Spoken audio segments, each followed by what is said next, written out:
binigay sa kanila ng Akari.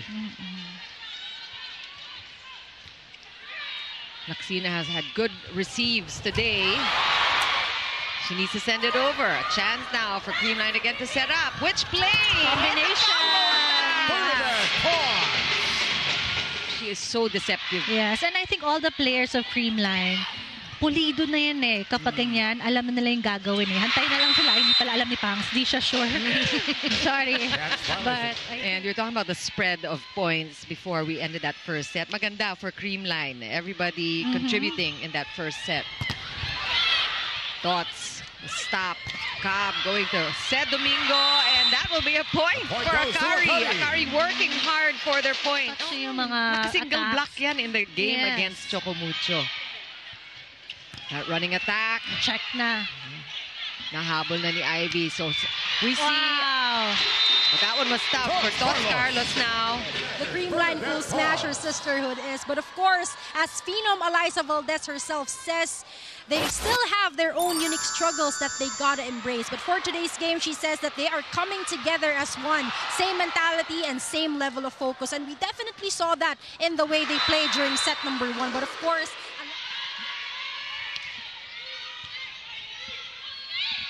eto na naman, this time red. How about that? Yes.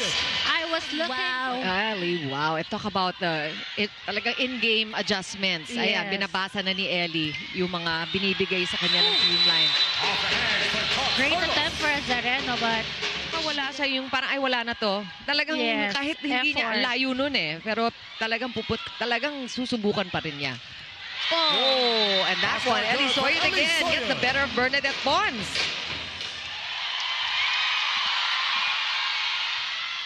Good serve. But better reception for... You know, we've seen that a couple of times already for Faith Desperos. Ready siya. Because ito, pinag-uusapan ng lahat din yung wish list na lumabas for... nandun siya. Yes, nakita ko yun. Kasama siya doon. Hindi ako kasama. Mag-cover na lang tayo. Oo, pwede naman. Uy! That one got away from Bea de Leon. Yung mga in-game adjustments sa team matters. Let's see who does it better. And ito pang iniintay din natin, how the bench will figure in for both squads as we see Bernadette. Kaya nila. Alam ko si Gretchen magaling yung kapag mga crucial. Fifth set. Oh, that's an ace. Another one for Akari. Quarterfinals, biglang battle for third. Grabe, no? Yan talaga eh. Yan ang pwedeng mangyari dito. Ito yung test again for Creamline kasi parang ito na naman ulit eh. Look at Sed Domingo. Bittersweet for Sed. Who we know? Camille Victoria. She had an ace earlier.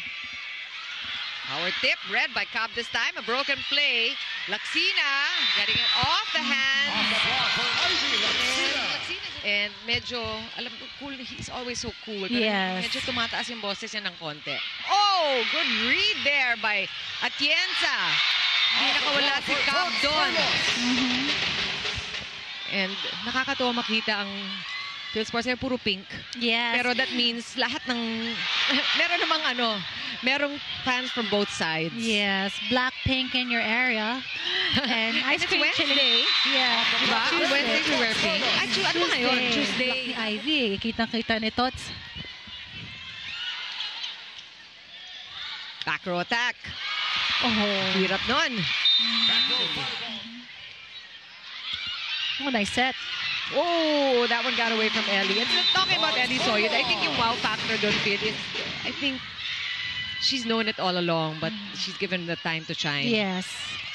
Uy! Oh! Nice up by sige, tatlo kayo dyan. Here comes Ellie! Wow! Clean spikes. A very exciting second set between Akari and Creamline. Now the Chargers in the lead. Lead down to 2, pero...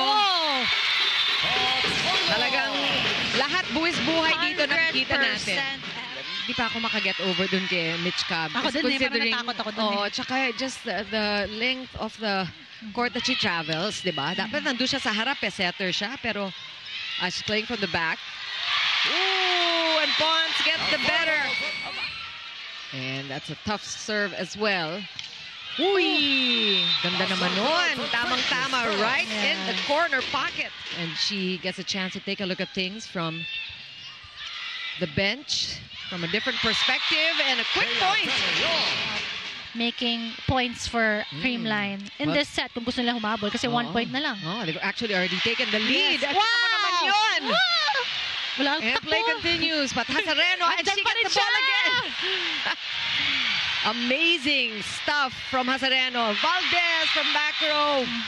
Bilis. After being 5 points behind midway in the second set. Let's see if Akari can get that lead back or make up this deficit. Pons, that's easy for Hazareno. Oh, who's there? Just easy over also in very crucial times. So they have to dig deep, Akari. And remember what they are capable of accomplishing. Ito na si Cab going to Ivy Laxina. Pons again from the middle. Soyud got her hand on that one. Back row attack! Oh. Ito nga yung sabi mo, talagang no fear itong si Yes. Faith Desperos. Team yung mga plays. And he was consulting the players kung anong gusto nila. Iran. Oh, yun daw. Yun nga daw. Yun daw. And this is a familiar situation from the first set. Again, with multiple set points and just these miscues. And that actually...